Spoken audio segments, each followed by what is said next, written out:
नागपुर में एक शख्स अपने पूरे खानदान को कोरोना वायरस कैसे बांट गया, इसका एग्जाम्पल मिला। खुद कोरोना से उनकी मौत हुई, 3 पीढ़ियों को मौत का वायरस दे गया। गली मोहल्ले वालों को, दुकानदारों को कोरोना का इंफेक्शन दे गया। इस केस को ध्यान से देखने और समझने की जरूरत है, इससे सीखने की जरूरत है।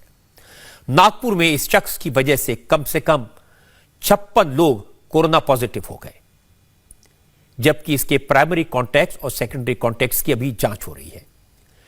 144 लोगों की रिपोर्ट का इंतजार है।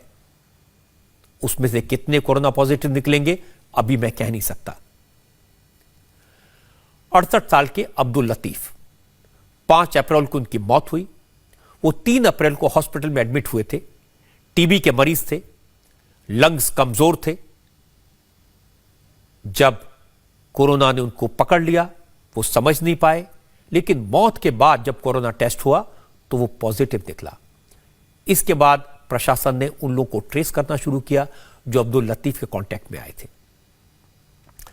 अब आप अपनी टीवी स्क्रीन पर देखेंगे, ये अब्दुल लतीफ की फैमिली का ट्री है। इससे आप समझिए कैसे एक व्यक्ति के जरिए पूरे परिवार को कोरोना खा गया। अब्दुल लतीफ की 4 बेटियां और 1 बेटा है। उनके परिवार में कुल 22 लोग हैं और इनमें से 18 लोग पॉजिटिव निकले हैं। अब्दुल लतीफ के 2 भाई और 1 बहन है। इन 3 परिवारों में कुल 54 लोग हैं। उनमें से भी 20 से ज्यादा लोग पॉजिटिव पाए गए हैं। पहले अब्दुल के बेटे को कोरोना हुआ, बेटे से बहू को इंफेक्शन फैला और इसी तरह बहू से उसके भाई और भाभी को भी कोरोना हो गया। अब्दुल लतीफ की 3 बेटियों को भी इंफेक्शन हुआ। दूसरी बेटी से दामाद को वायरस लगा और फिर ये उनके बच्चों में पहुंच गया।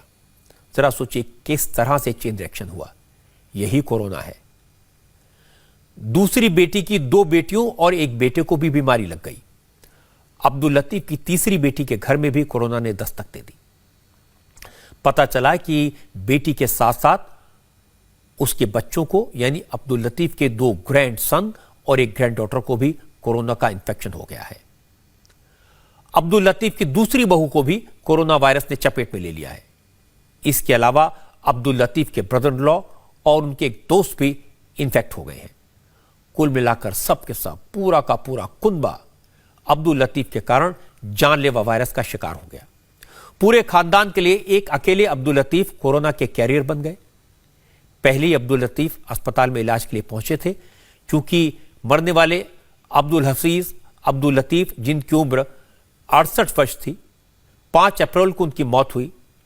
3 तारीख को खुद ही इलाज के लिए इंदिरा मेडिकल हॉस्पिटल पहुंचे थे।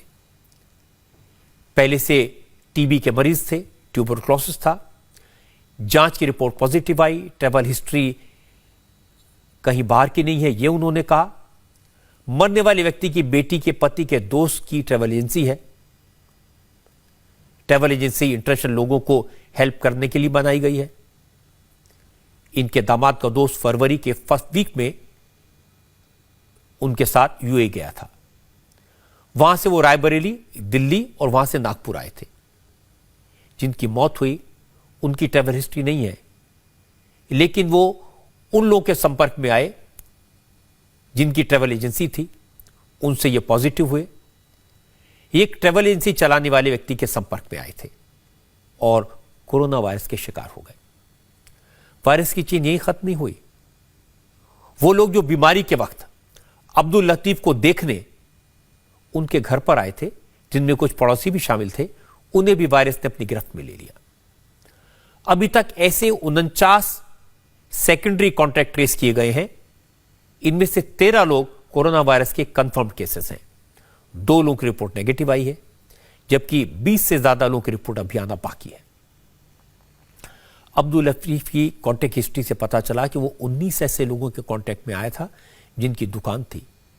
नागपुर म्युनिसिपल कॉर्पोरेशन ने हार्डवेयर शॉप के ऐसे 10 लोगों को आइडेंटिफाई किया है जिनकी टेस्ट रिपोर्ट आना बाकी है, लेकिन डिस्पेंसरी की एक नर्स कोरोना पॉजिटिव हो गई।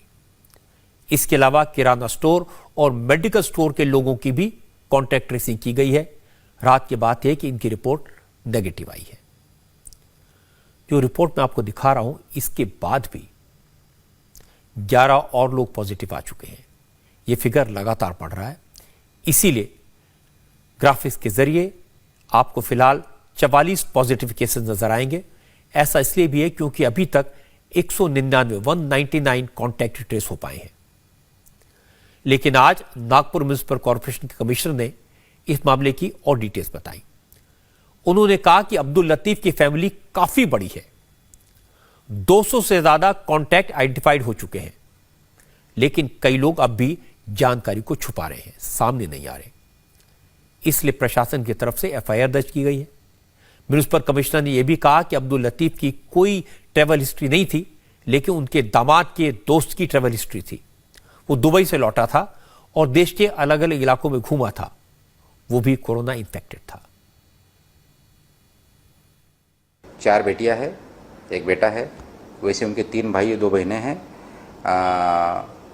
ऐसा मिला कि उनका बहुत बड़ा परिवार है और उनके नेबरहुड और वो जो उनके कांटेक्ट में आए थे, ऐसे हमने 200 से ज़्यादा लोगों को आइडेंटिफाई किया, ट्रेस किया, उनको इंस्टीट्यूशनल क्वारंटाइन किया है।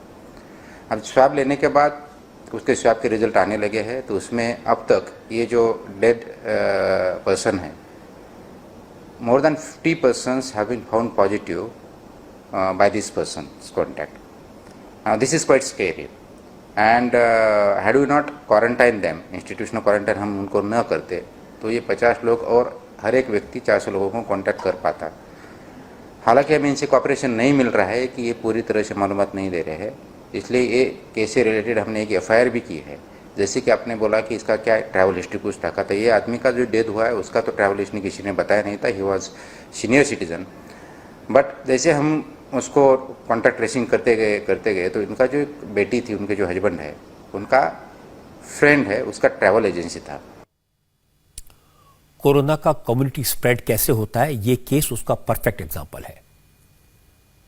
एक शख्स ने पूरे शहर में मौत का खौफ पैदा कर दिया, अपने परिवार को कोरोना का जहर दे दिया। इस शख्स की गलती इतनी ही थी कि उसने जांच नहीं करवाई। सिम्टम्स थे, दिक्कत हुई, लेकिन कोरोना का टेस्ट नहीं करवाया, डॉक्टर के पास नहीं गया। जब हालत बिगड़ी तो हॉस्पिटल भागा, एडमिट हुआ और तब कोरोना का टेस्ट हुआ, लेकिन रिपोर्ट आती उससे पहले ही उसकी मौत हो चुकी थी, क्योंकि डॉक्टर्स को पता नहीं था वो किसका इलाज कर रहे हैं, कौन सी बीमारी का इलाज कर रहे हैं। अगर ये शख्स वक्त रहते पहुंचता तो शायद बच सकता था। मौत के बाद प्रशासन के लिए पता लगाना मुश्किल हो गया कि यह शख्स परिवार के अलावा किन किन लोगों के संपर्क में आया था। प्रशासन ने उन सारे लोगों के सामने आने की अपील की जो भी शख्स के मिला, जो लोग आए या जिनके बारे में सरकार को पता चला, उनकी जांच हुई और 55 लोग कोरोना का शिकार पाए गए। अभी कितने केस और आएंगे ये कहना मुश्किल है। सोचिए खतरा कितना बड़ा है और एक शख्स की गलती कितनी भारी पड़ गई। इसके बाद भी अगर लोग समझने को तैयार नहीं है तो कोई कुछ नहीं कर सकता।